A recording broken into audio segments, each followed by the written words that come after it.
On the horn with us now as we wrap up KSR week here on the Lee and Hayley Show is the legendary, shall we say, or infamous Matthew Harper Jones. Oh my gosh. New York Times best-selling author as well. I know. What about this? This is nuts. And look how many books he has. Yeah. There it is. There's the plug. Yeah. Okay, so where are you right now? I'm in my house in Louisville. This is where I work. That's my bookshelf behind it. And it's been, listen, it's been a weird 3 months for everybody, but it's been really strange. Like, I never leave this house, ever. I do my show from here. I have not worn anything but a hoodie in like 3 months. So I do feel a little bit like a recluse. So we've been asking all the guys this week from KSR, kind of telling us about when they joined up with you guys, kind of their involvement, how it all started. But it was your idea. KSR was your baby. Just take us all the way back to the beginning. We're about to have our 15th anniversary of the website, 10th anniversary of the radio show. The website started as me and my friend named Hubby. We were one night at like 2 o'clock in the morning going, hey, we should do something. And we were like, let's create a blog. Those were big back then. And Hubby agreed he would do the technology because I don't know how to do any of that. And I would type. I had a couple of friends that I brought into the fold. And we started it, but we never thought it would be anything. I was a lawyer at the time. It was just a way. I thought in a perfect world I could get press credentials to the games so that I could sit close to the games. So let me ask you about some of the players that you've put together on this squad that you got. Well, you can start with Tomlin because he was one of the first that you brought in. Yeah. How did that relationship begin? Was he just this funny guy that amused you that sounded like the king of Munchkinville? Basically, everybody at the beginning were college friends of mine. And Tomlin and I always hit it off. He had a really, and still has a really clever sense of humor. He's kind of quick-witted.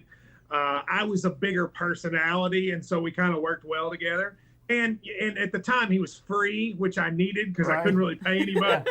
So it was great. No, but he's been awesome. We wrote the book together, and he is one of my best friends in the world. And then we talked with Drew. Drew's a little younger than the rest of the crew, I believe. But now, according to Drew, he was instrumental in all your success. That's right. We went from successful to really successful, and I do think Drew is a big reason why. Part of it was Drew came in with Cal. He always likes to say he started when Cal. But the good thing about Drew was he was younger. He was still in college. And so the college students really thought he was cool. They did not necessarily think I was cool. And just sort of by default with the way you structure the show, you inherit Shannon The Dude, which has now become a character in himself. And you have had so much fun with that guy and his wrestling proclivity. My first co-host was not Ryan. It was a guy named Zach McCright, and the show was popular.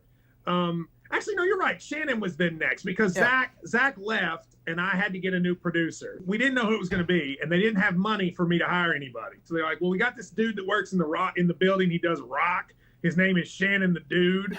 And I was like, that sounds like the worst person I've ever heard. They're like, trust me, it'll be awesome. It'll be you, Shannon The Dude. And he came day, and I hated him more than I've ever hated anyone. He was like, hey, everybody, it's Shannon The Dude. It's time for Kentucky Sports Radio. And I was like, all right, dude, you got to stop all that stuff. Like, that's got to. And he walked out and was like, I'm never working with that guy again. And I walked out, and I'm like, I'm never working with that guy. Yeah. Tony Benetti brought us together. He was like, try again. He calmed down a little bit. I became more forgiving, and now he's a key part of the show and an awesome guy. And then, of course, we talked to our mutual friend Ryan Lemon yesterday. Ryan. And Ryan brought a whole nother dynamic that I don't think you could imagine when you built the thing. So if Drew was key to getting younger people, Ryan was the key to getting older people. Yeah. And I'm being serious about it. But that was important because KSR is one of the few media outlets anywhere that kids listen to and that their grandparents listen to.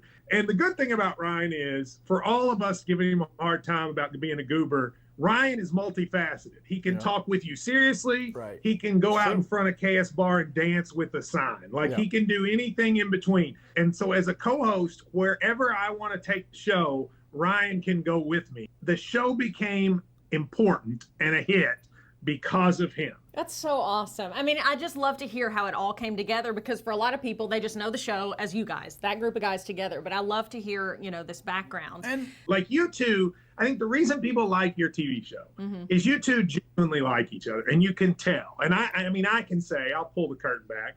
I've worked with these two. They like each other off the air too. the four of us are genuinely friends. Like, we spend time together off the air. When we travel across the country, we get in the car, and when the show's over, we're still hanging out. It's not like we all go to our separate rooms. People feel like they're listening to their friends, and it's because we are friends.